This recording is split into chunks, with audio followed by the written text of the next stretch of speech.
Hello and welcome back to this third video in this series of short tutorials entitled The Rapture and the Bible.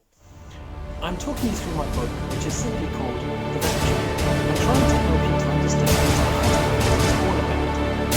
This third video, I'm going to continue to talk definitions, interpretations and explanations, which will help prepare and equip us for going deeper into this study on the Rapture. And as always, you may want to hit pause at frequent intervals, turn to your Bible, and test everything that is said by the standard of God's Word. How do we define the rapture? The rapture theory is, of course, the topic of this whole series and will be defined in greater and greater detail as we progress. For now, it may simply be described as the belief that there will be a future event, biblically prophesied, wherein God will take Christians to be with him in heaven. Believers who have died will be taken first, immediately followed by those still alive. This event is to be maintained as separate to the second coming of Jesus Christ. These are not the same thing. The rapture involves Christians being taken from earth to be in heaven with Jesus. The second coming involves Jesus coming back to rule on earth. While the rapture theory itself is one which is gaining more interest and hence more debate, so the timing of the rapture in relation to other eschatological themes is still a matter of discussion and hot debate. But don't worry, we will go into all the detail on that in future teaching videos. At the moment, we're just setting the scene.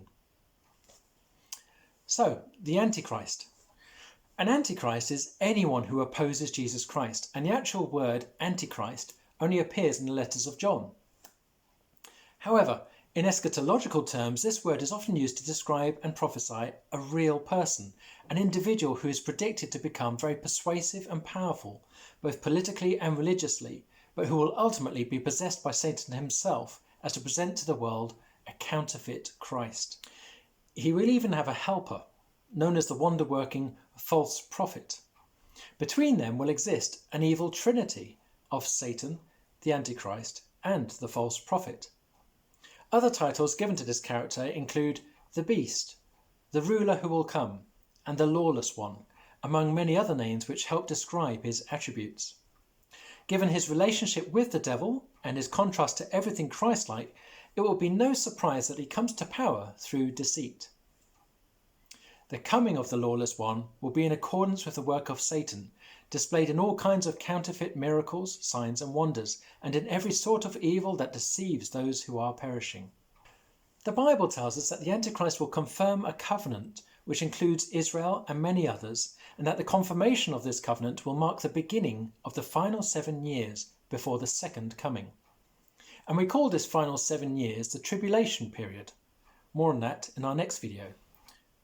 But halfway through this 7-year covenant period, the Antichrist will break his promises, blaspheme God, and exalt himself, causing an abomination in the Jewish temple in the process.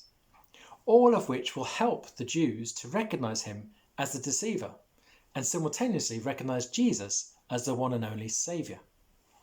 From this and other scripture, which we shall come across shortly, we can know that the Antichrist will not be identified until the 7-year tribulation is to begin.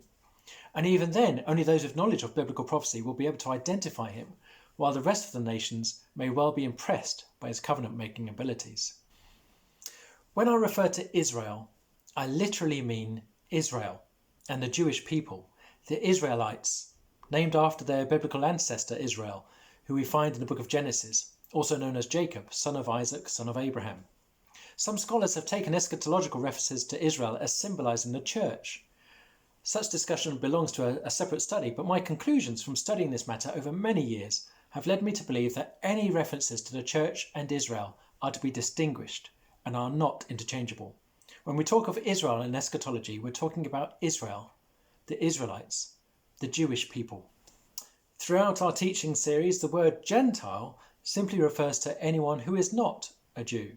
In addition, the term non-Jew may sometimes be used. The second coming of Jesus Christ. In Hebrews 9 we read, "Just as man is destined to die once and after that to face judgment, so Christ was sacrificed once to take away the sins of many people, and he will appear a second time, not to bear sin, but to bring salvation to those who are waiting for him." The phrase "the second coming" doesn't occur in the Bible, but it's sometimes referred to as the coming of the Son of Man, or the coming of our Lord Jesus Christ, amongst other scripture verses, and hundreds of references regarding a time when Jesus Christ will return to this earth as King of Kings. Prophetically speaking, it's as certain and integral to the Bible story as his first coming as a vulnerable baby born in Bethlehem. However, part of the greatest attraction of the book of Revelation is the way in which it portrays Jesus as he is right now, in his rightful majesty and authority, and in contrast to the suffering Messiah who came the first time. Of course, the two comings and the differing roles of Christ go hand in hand, but any doubt which remains regarding Jesus' sovereignty and divinity will be swept away when on his return he comes in devastating glory.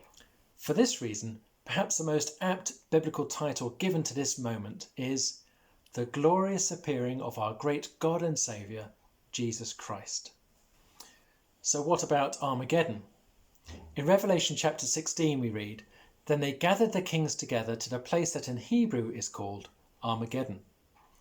The Battle of Armageddon is not a scriptural expression, but it's named after the place called the Valley of Megiddo, where Satan, his Antichrist and false prophet draw together an evil conspiracy of leaders from across the world to fight against Jesus Christ himself at his second coming.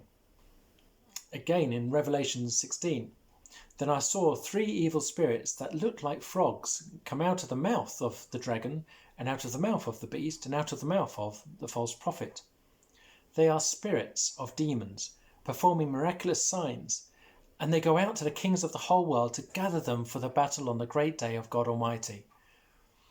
The battle on the great day of God Almighty is a more accurate biblical description of this event, and it's either very brief or just briefly described in Revelation chapter 19, underlining the arrogance of Satan and indeed of humankind to think that there'd be any sort of match against God himself.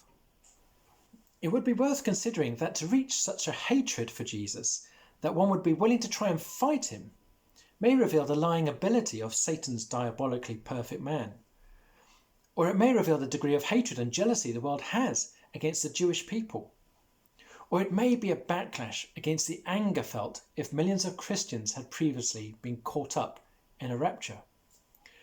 Of course, it may also be a combination of all these things, along with a subconscious recognition that Christ's fearsome holiness would surely reveal an individual's sinfulness.